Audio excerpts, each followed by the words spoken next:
అందరికీ నమస్కారం అండి. ఈరోజు మీకు ఒక కథ చెప్తాను. ఒకప్పుడు పచ్చని పొలాల మధ్య చిన్న చిన్న గుడిసెలున్న ఒక అందమైన పల్లెటూరు ఉండేది.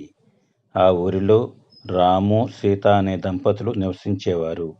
వారికి ఒక చిన్న పాప ఉండేది. రాము రోజు పొలానికి వెళ్ళి కష్టపడి పనిచేసేవాడు. సీత ఇంటి పనులు చూసుకుంటూ పాపను పెంచుకుంటూ ఉండేది.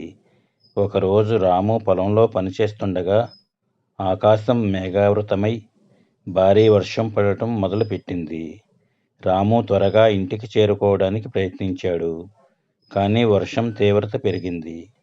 అప్పుడు అతనికి తన గుడిసె పక్కన ఉన్న పాడుబడిన గుడిసె ఒకటి గుర్తుకొచ్చింది. ఆ గుడిసెలో ఆశ్రయం పొంది వర్షం తగ్గాక ఇంటికి వెళ్ళాలని నిర్ణయించుకున్నాడు. రాము ఆ పాడుబడిన గుడిసెలోకి వెళ్ళగానే అక్కడ ఒక వృద్ధుడు కూర్చుని ఉండడం చూశాడు. ఆ వృద్ధుడు చాలా అలసిపోయి ఆకలితో ఉన్నట్లు కనిపించాడు.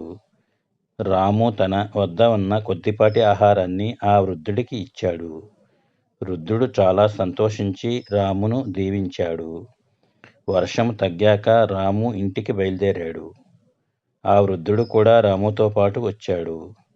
ఇంటికి చేరుకున్నాక రాము సీతకు జరిగిందంతా చెప్పాడు. సీత కూడా ఆ వృద్ధుడికి భోజనం పెట్టింది. ఆ రాత్రి ఆ వృద్ధుడు వారి ఇంట్లోనే బస చేశాడు. మరుసటి రోజు ఉదయం వృద్ధుడు వెళ్ళిపోతూ రాము, సీతలకు ఒక చిన్న పెట్టె ఇచ్చాడు.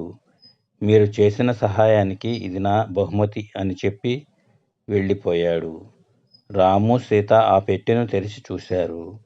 అందులో నిండా బంగారు నాణేలు ఉన్నాయి. వారికి ఆశ్చర్యం వేసింది. ఆ వృద్ధుడు ఎవరో వారికి తెలియదు, కానీ వారి దయకు దేవుడు ఇచ్చిన బహుమతి అని